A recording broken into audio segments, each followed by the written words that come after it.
name is Howard. I'm 25 years old and I live on my family's farm. I help take care of it when my parents are out of town.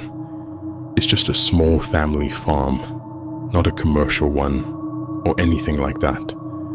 My parents want me to take it over when they're too old to manage it anymore, as I'm the oldest of three and the only son. But honestly, I don't really want to. I don't see myself staying in the middle of Arkansas my whole life, especially not after something really weird happened last July.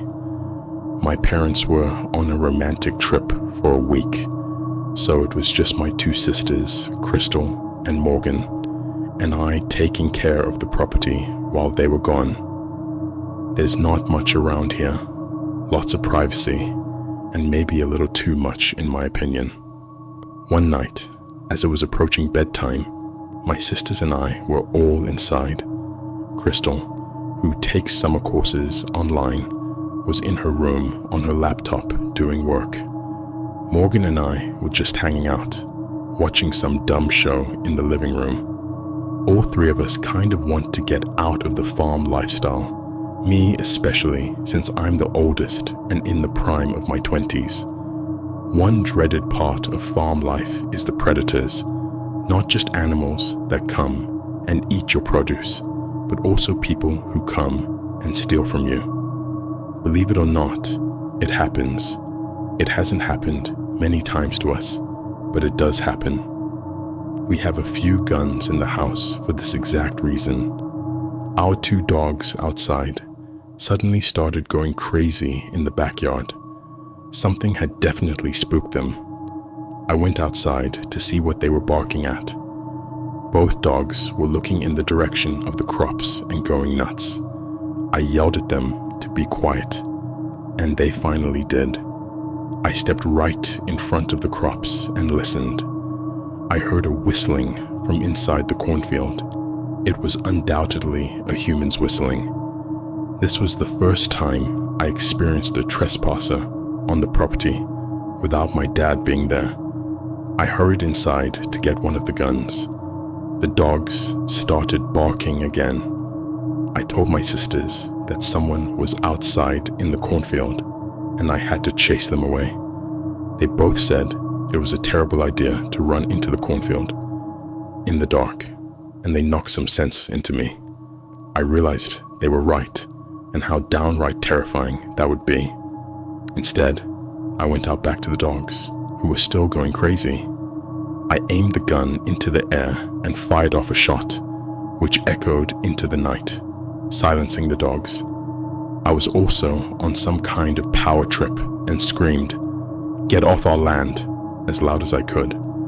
I felt that would have done the trick and went back inside.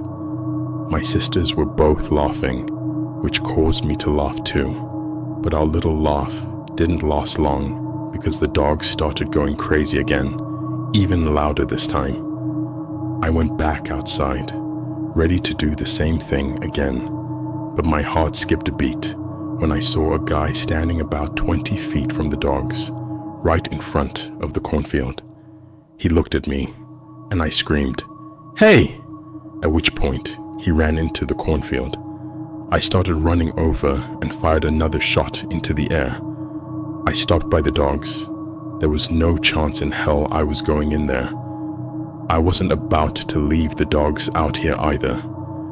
I unclamped their chains from the hooks and brought them inside the house.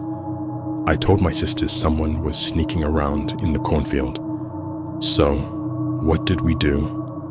We called our dad.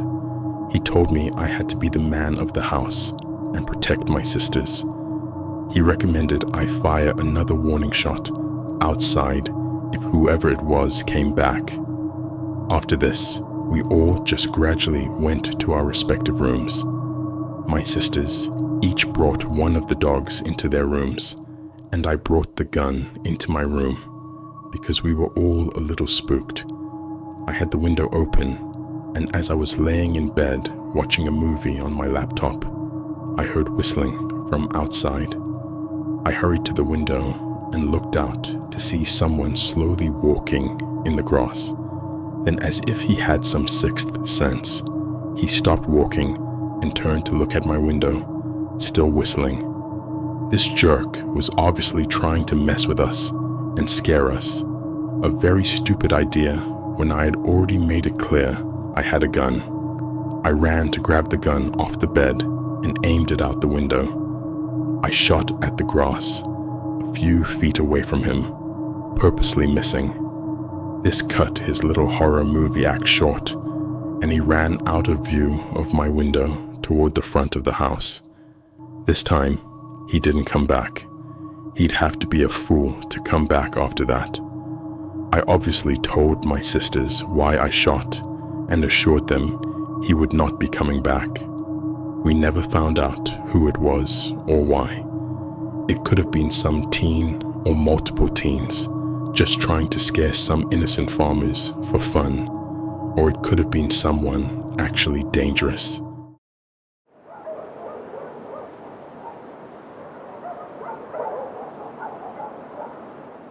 Years ago, I worked the night shift at a gas station because I was strapped for cash and needed a second job.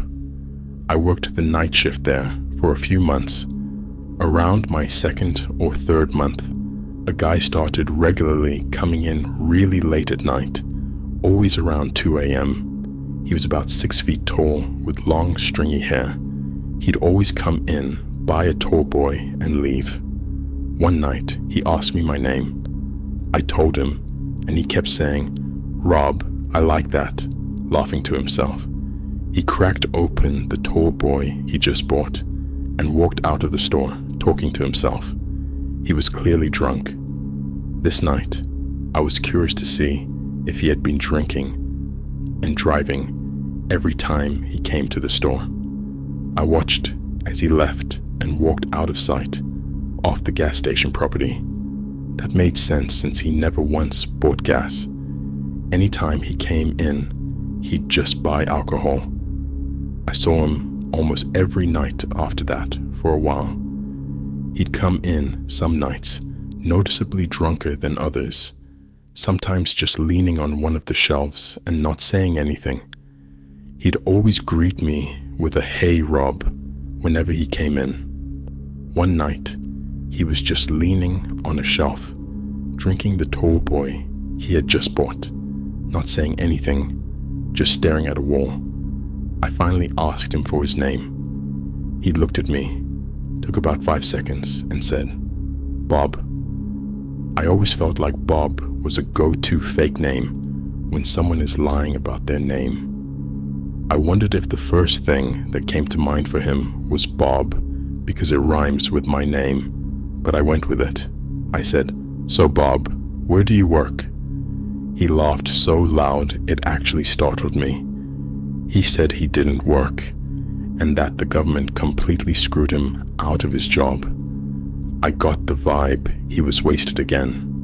He looked at me with an angry face, but then said, "I like you, Rob.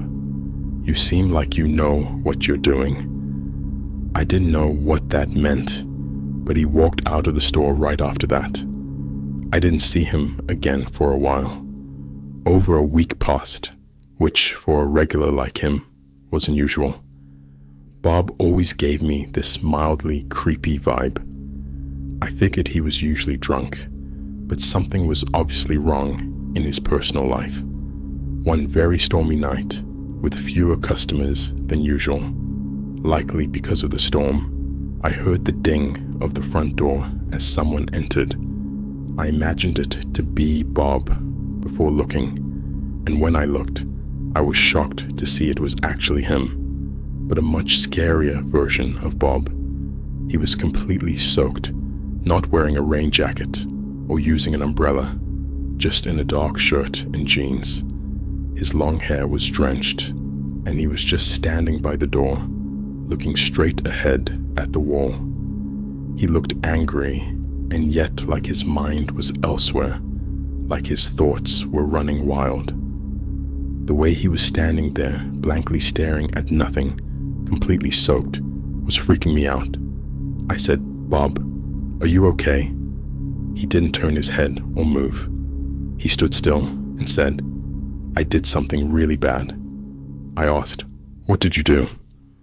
He then looked at me and said, "I need somewhere to hide," then walked past me at the register toward the little restroom hallway. He disappeared behind the wall, and I heard one of the doors open and close. I was genuinely getting uncomfortable with Bob now.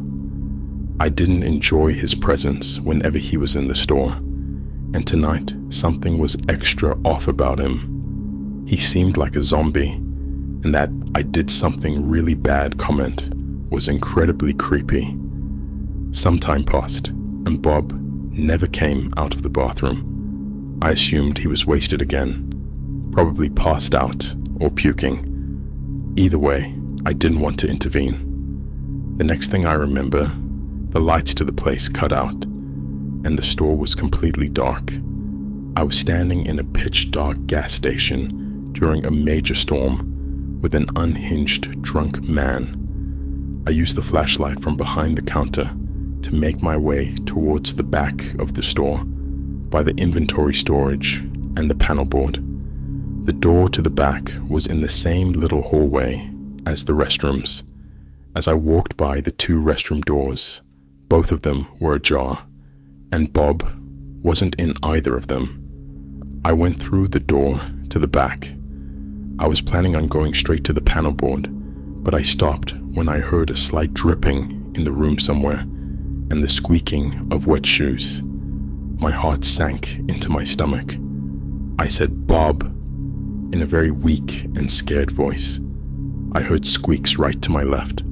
When I pointed my flashlight in that corner, there was Bob with his eyes open wide, and he lunged at me, screaming, "I'm going to kill you."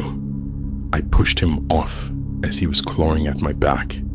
I ran back through the door to the front of the store, and he didn't follow me.